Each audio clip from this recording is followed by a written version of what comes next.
In tonight's Missing series, we are focusing on the disappearance of Alani Lenore, a young woman from Atlanta who had planned a night out with a friend when things apparently took a turn for the worse. And that's where the mystery starts. In just a moment, I'll be talking with a private investigator who has just signed on to this case. But first, correspondent Brooke Schaefer joining us live tonight with the very latest. Brooke, Alani was seen on surveillance entering an apartment building with a friend that night, and that was really the last sign of her. Yeah, and her friend reportedly left that building, but Alani didn't. The 24-year-old woman seemed to just vanish, and now it has been weeks since her family or friends have heard from her. I'm begging to please just keep her name. My daughter's name was Alani Lenore. And her friends knew her as Fruity. A mother trying to stay optimistic. Her 24-year-old daughter, Alani Lenore, missing since July 30th. Last seen on surveillance entering this Atlanta apartment building with a female friend around 8 p.m. The friend told police they were going there to chill. They met two men inside an apartment and they were all drinking.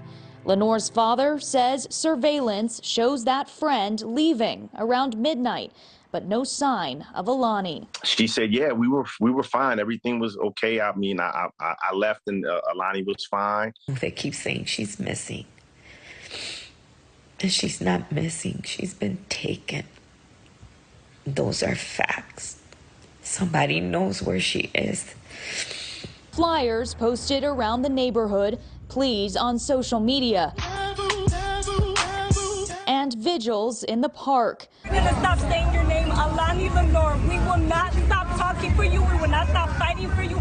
But more than 3 weeks later, there are still no clues. We need to work from that apartment complex, work our way out to see if there's any evidence. The family has hired well-known private investigator TJ Ward, who worked on the Natalee Holloway disappearance in Aruba in 2005. I have cadaver dogs, I have drones, and I have resources to assist me in trying to locate her. Ward says at least one of the men from the apartment has a criminal record. We are looking into those two individuals along with law enforcement and trying to find what may have transpired or where she may have been.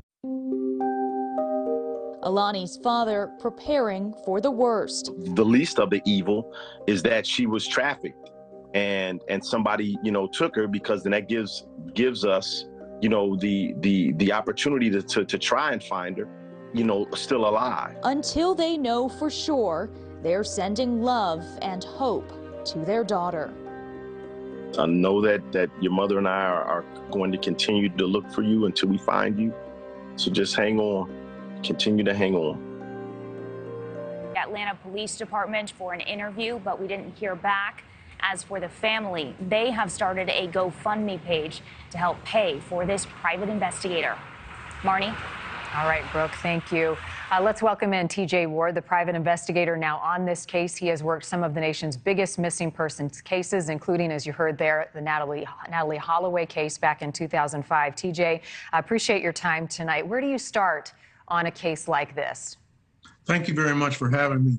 First of all, we have to look at who was involved. We have to work our way out with people that were with her, witnesses that may know.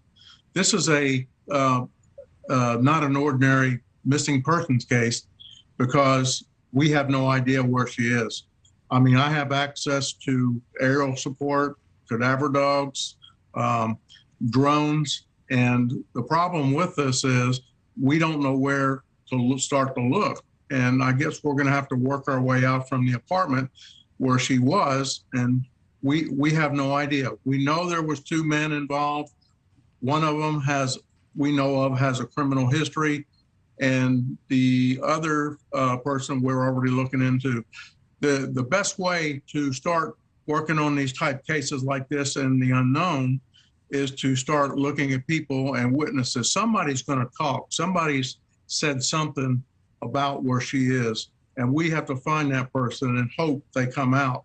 Maybe they'll talk to me more than they would talk to law enforcement. I don't know.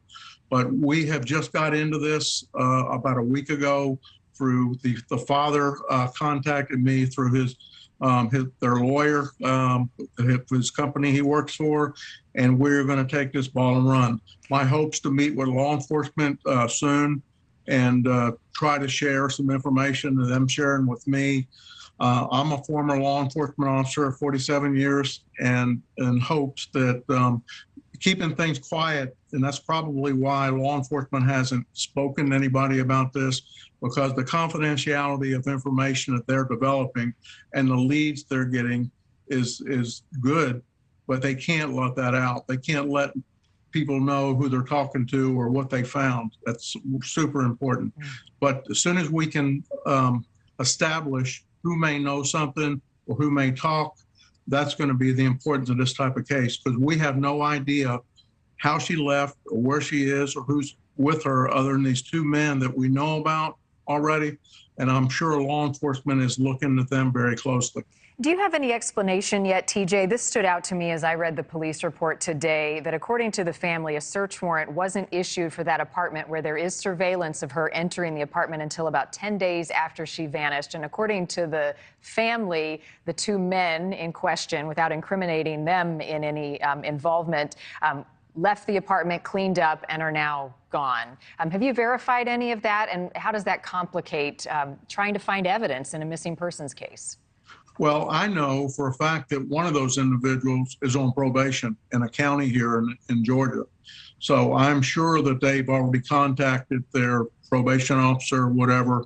But again, the leads that police have is confidential right now. And it's good to keep it that way so they can work their case, and in hopes that I can work with them, and anything that I might find, I will take them immediately. Before I run out of time with you, TJ, this surveillance video must be critical in the police investigation and in your own investigation. Have you seen the surveillance video yet, and what exactly does it show?